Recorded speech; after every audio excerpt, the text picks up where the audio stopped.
Мына ушундай кадырман теле көрүүчү жарнамалык тыныгуудан соң биз болсо көрсөтүүбүздү андан ары карай улантабыз.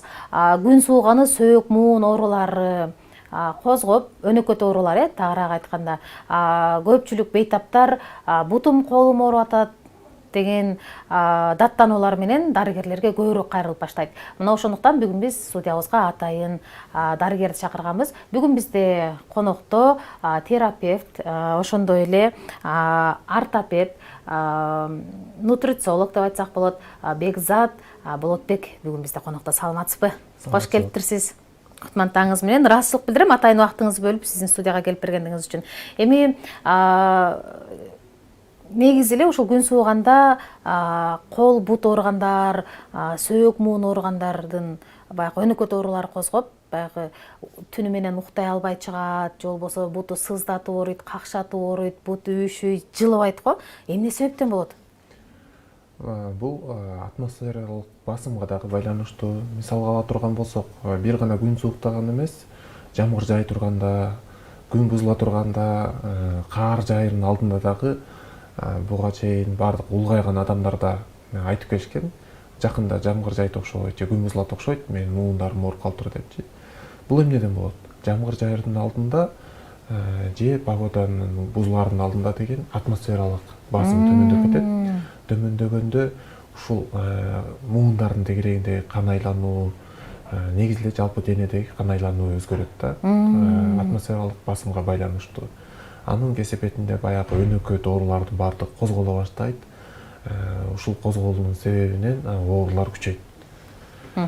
Негизи кээ бир учурда менди дагы ооп калат да, эми эртең жамгыр жаайт экен деп калсам жолдошум, койчу ушу бакчылыгы башталды ушунун деп күлүп калчу эле да. Себеби сиз айткандай бир күн мурда жаан-жаарын мен бутуман эле билип койчумун, анткени бутум ооруп баштачу. Анан демек башка теле көрүүчүлөрдө дагы мендей симптомдор бар болсо, кайсыл оорунун бар экендигин билдирет? Бул көбүнчө муун ооруларына кабар берет. Муун ооруларында артрит, полиартрит, ревматоидный артрит жана ошондой эле артроз оорусунда дагы ушул белгилер болушу мүмкүн. Күн бузулаардын алдында сезе баштайт да. Сөзсүз сезет. Же болбосо күн бузулаардан деле башка учурда деле кимдир кайсыл бир адамда эгерде муундары начарлап, ал жакта оору пайда болуп калган болсо, анда алар кичинекей бир жел аргыны сезе турган болуп калат. Үйдөн деле бир терезе ачыкпы, эшик ачыкпы, жаап койгулачы, бир жерден жел келип атат деп билип калышат да. Эмне үчүн андай болот? Себеби ал адамдарда мурункудай ден соолук жок, ден соолук кичине кетет, денесинин кайсыл бир муундарында, мүчөлөрүндө оору пайда болуп, алсырап калат. Алсыраган учурда ал кичинекей өзгөрүүнү сезе турган, кичинекей бир суукка оорусу күчөй турган болуп калат да. Ал эми баары күчү толуп турган, ден соолугу бекем адамдарда оңой менен мындай ооруларды сезишпейт. Бирок тилекке каршы андай адамдар ошол ден соолуктун баркын билбейт дагы, муздакка, суукка өзүнүн ден соолугун карабай, ысыкка суукка өзүн уруп жүрө берет. Уруп жүрө беришет, аягында анан ден соолугу бузулуп, оору пайда болуп калгандан кийин анан сезип, анан коргонуп, кымтынып калышат да. Бирок бул дагы бир адамдын денесинде бир коргонуу процесси, себеби оору пайда болуп калгандан кийин дене өзү дагы коргонсун деп атайын оору сигналдарын берип, ошонун аркасында ооруп калган жерлерди дагы күчөтпөй сактаганга аракет кылат. Анан көпчүлүк ошол жашы 40тан өйдөлөгөндөрдө отурса тура албай кыйналат, анан оңой менен туруп кете албайт, тизелерин кармап же болбосо көпкө чейин дагы отура албайт, же тизесин бүгүп отура албайт. Бул артроз деген оорунун бар экендигин билдирет. Анан кайсыл учурда артроз болот, эмне үчүн ошол тизеси ооруп жатат? Артроз оорусу ар бир адамдын сөөктөрүнүн бүткөн жерлеринде бир сөөк менен дагы бир сөөк бириккен жерлерде муундар болот. Ушул муундун бетинде кемирчек жаап турат. Сөөктүн бетин кемирчек жаап турат жана ошол кемирчек тканьдары, клеткалары өмүр бою жашай турган, ал жакта дагы жаңылануу процесси бар, эски клеткалар жоголо турган процесс бар. Баягы төрөлгөн кездеги клеткалар уже жок, алар дагы күн сайын жаңыланып, эскиси кетип, жаңысы чыгып турат. Качан ошол клеткаларга азык жакшы жетишпей, ал клеткалардын көбүнчөсү жоголуп, ткань жанагындай кемирчек ткани жукарып кетет дагы. Мунун кесепетинде ал жакта оору, артроз оорусу пайда болот. Бир гана ошол кемирчекти эле камтыбастан бул оору ал жактагы муун баштыкчасын камтыйт, тарамыштарды камтыйт, ошолордун баардыгында өзгөрүү пайда болот. Дегенеративдик дистрофиялык өзгөрүү пайда болот. Дегенеративдик дистрофиялык өзгөрүү деген бул трофика деген азыктануу, дистрофия дегени азыктануунун бузулушу дейт. Дегенерация дегени, генерация бул түзүлүшү болсо, дегенерация түзүлүшүнүн бузулушу. Башкача айтканда, азыктануунун бузулгандыгы себептүү ал жактагы тканьдар бузулат. Тканьдардын формасы, түзүлүшү, калыңдыгы, бардык нерсеси бузулат, деформация болот, жукарат. Мунун натыйжасында оору пайда болот. Бул оорунун пайда болгон учурунда ал жакта нерв клеткалары бар. Ар бир нерв клеткасы ооруну сездирип, мээге жеткирип турат. Баштапкы этаптарында кичине акырындап ал жакта клеткалар жоголо баштаган учурда деле нерв клеткасы ооруну сезе баштайт, уюгандай, талыгандай, какшаткандай оору пайда болот.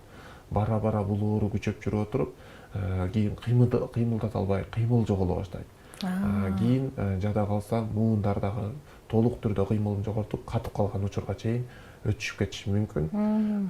Бул оорунун эң негизги себеби ошол муундардагы зат алмашуу процессинин бузулушу, ал жактагы клеткалардын, тканьдардын жашоосунун, өзүнүн физиологиясынын бузулгандыгы себептүү клеткалар талкаланып жоголгондугунан пайда болот да. Отурганда кечке тизесин монтип ушалап отурушат го. Демек ал адамда артроз бар экенин билсек болот экен. Анан ошол артроз болгондо кээ бир учурда баса албай да калат экенсиң да? Катып калат, муундар катып, такыр анкилоз, суставтын анкилозу пайда болот. Анкилоз дегени сустав өзүнүн, муундар өзүнүн кыймыл аракетин жоготуп, өзүнүн физиологиясын жоготот дагы, катып, сөөккө айланып, такыр кыймылдыгын жоготуп салат. Ушалап калганы эмнеден? Ушалаганы, мисалы үчүн биз адамдын кайсыл бир жери ооруса, адам ушалайт же кармайт же катуу мыкчыйт да. Мыкчыган учурда ошол ооруну кичине жеңилдеткенге аракет кылат. Оорунун сезимдерин жоготконго, ошолорду кичине басаңдатканга аракет кылып ушалайт. Анан экинчи жагы ушалап, кичине жылууга кармап койсо дагы, ал жакта кан айлануу башкачараак болуп, кичине жакшыраак болуп калат дагы. Азыктар көбүрөөк келгендиктен оору кичине басаңдай түшөт. Ошондуктан алар жылуу кийинишет, тизелерине кайсыл бир кошумча дагы ооруп, таңып, буттарын ооруп, таңып жүрүшөт.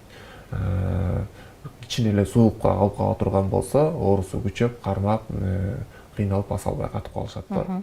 Анан ушу сизге келген артроз оорусунан келгендер айыгып атабы? Негизи артрозду айыктырсак болобу?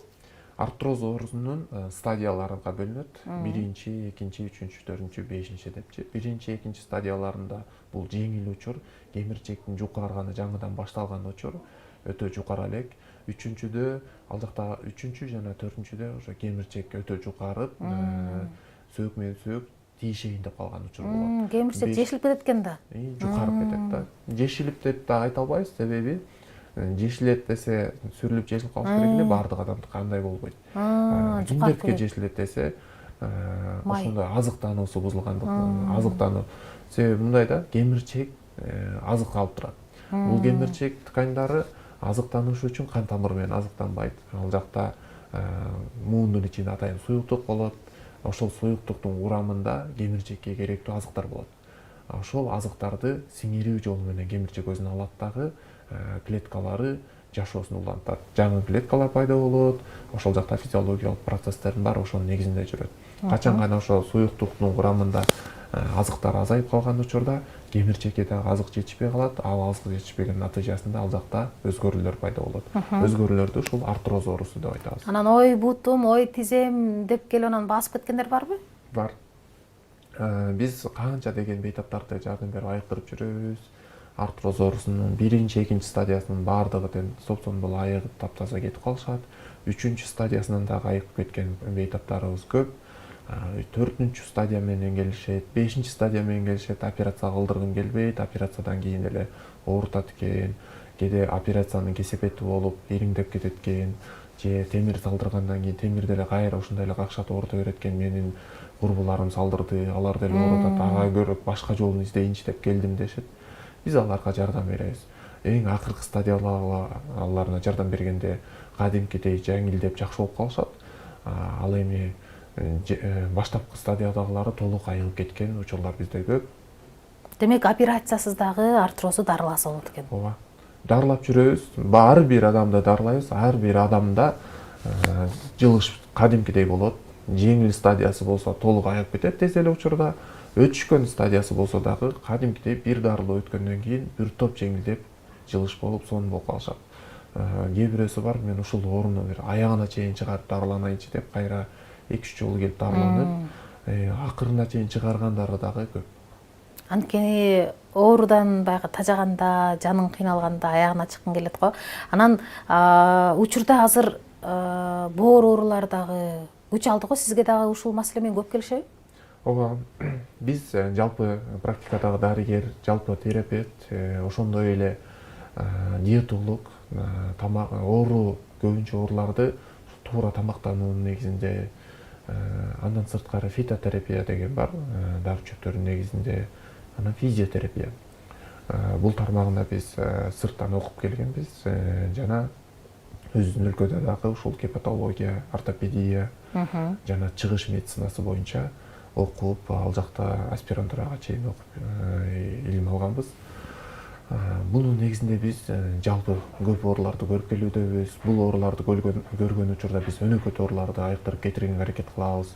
Же болбосо бир оорунун курч мезгили өткөндөн кийин көпчүлүк учурда ооруканалардан бейтаптарды чыгарып коюшат, андан ары бир өнөкөт оору менен калышат да. Биз ошол өнөкөт болгон абалдагы ооруларды кетирип, жакшы бир кайра жашоо турмушка алып келгенге аракет кылабыз. Мисалы үчүн, боор озгон адамдар кайрыла турган болсо, биз алардын боорундагы калып калган процесстерди аягына чыгарып, боорун толугу менен калыбына келтиргендин үстүндө дарылап аракет кылып келебиз. Көптөгөн бейтаптар боору менен аябай көп кайрылышат. Боордун гепатозу, боордун май басуусу, бул маселесинде Индияга барып келген бейтаптарыбыз бар. Аларды дарылап келдибиз. Ал жакка барып келип, бул жактан бизден дарыланган, же болбосо бизден дарыланып, ал жакка донор болуш үчүн дагы дарылангандар.